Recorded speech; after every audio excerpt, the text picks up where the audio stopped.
بلی کے ساتھ اونٹ۔ پیارے بچوں، ایک دفعہ کا ذکر ہے، اکمل نے ایک اونٹ پال رکھا تھا۔ وہ اس اونٹ سے بار برداری کا کام لیتا تھا۔ اپنے روزمرہ کے کاموں سے فارغ ہو کر اکمل اونٹ کو کھلا چھوڑ دیتا تھا۔ اونٹ ادھر ادھر گھوم پھر کر گھاس چرتا رہتا تھا اور رات ہونے سے قبل گھر لوٹ آتا تھا۔ رات کو اکمل اپنے اونٹ کو کھونٹے سے باندھ دیتا تھا اور ایک روز اکمل نے معمول کے مطابق اونٹ کو کھلا چھوڑ دیا۔ شام کے سائے ڈھلنے لگے مگر اونٹ واپس نہ آیا۔ کچھ اور وقت گزرا، رات کا اندھیرا چھا گیا لیکن اونٹ ابھی تک نہیں آیا تھا۔ اب تو اکمل کو فکر ہونے لگی تھی اور وہ اپنے اونٹ کی تلاش میں نکل کھڑا ہوا۔ اکمل نے ہر جگہ تلاش کیا لیکن اونٹ کہیں نہیں ملا۔ آخر تھک ہار کر وہ اپنے گھر کی طرف لوٹ آیا۔ گھر آتے ہوئے راستے میں اکمل نے غصے اور جذبات سے یہ قسم کھائی کہ اب اگر اس کو اونٹ مل گیا تو وہ اس کو 1 روپے میں فروخت کر دے گا۔ اکمل گھر پہنچا تو اس نے دیکھا کہ اس کے گھر کے دروازے پر ہمسایہ اس کا انتظار کر رہا تھا۔ اکمل کے ہمسائے نے اسے بتایا کہ تمہارا اونٹ کچھ دیر قبل ساتھ والے گاؤں میں دیکھا گیا ہے۔ یہ سنتے ہی اکمل دوسرے گاؤں کی طرف روانہ ہو گیا۔ وہاں جا کر اسے اپنا اونٹ مل گیا۔ اکمل اونٹ کو لے کر واپس آ رہا تھا تو اسے اپنی قسم کا خیال آ گیا۔ اب تو اکمل کو بہت پشیمانی ہوئی کیونکہ قسم کو پورا کرنے کے لیے ہزاروں روپے کی مالیت کا اونٹ اسے صرف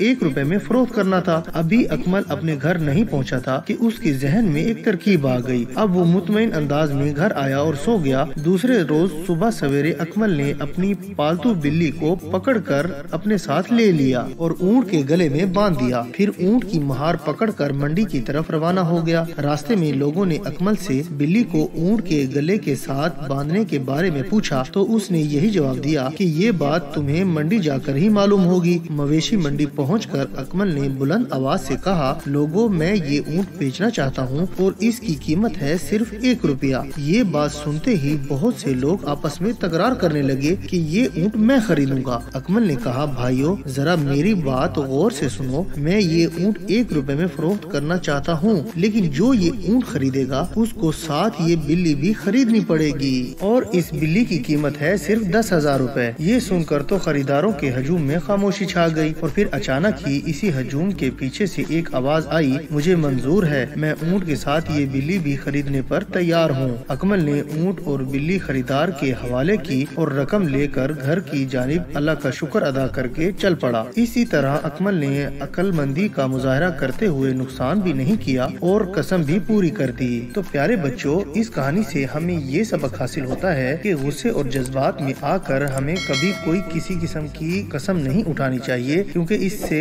بعد میں پشیمانی ہوتی ہے۔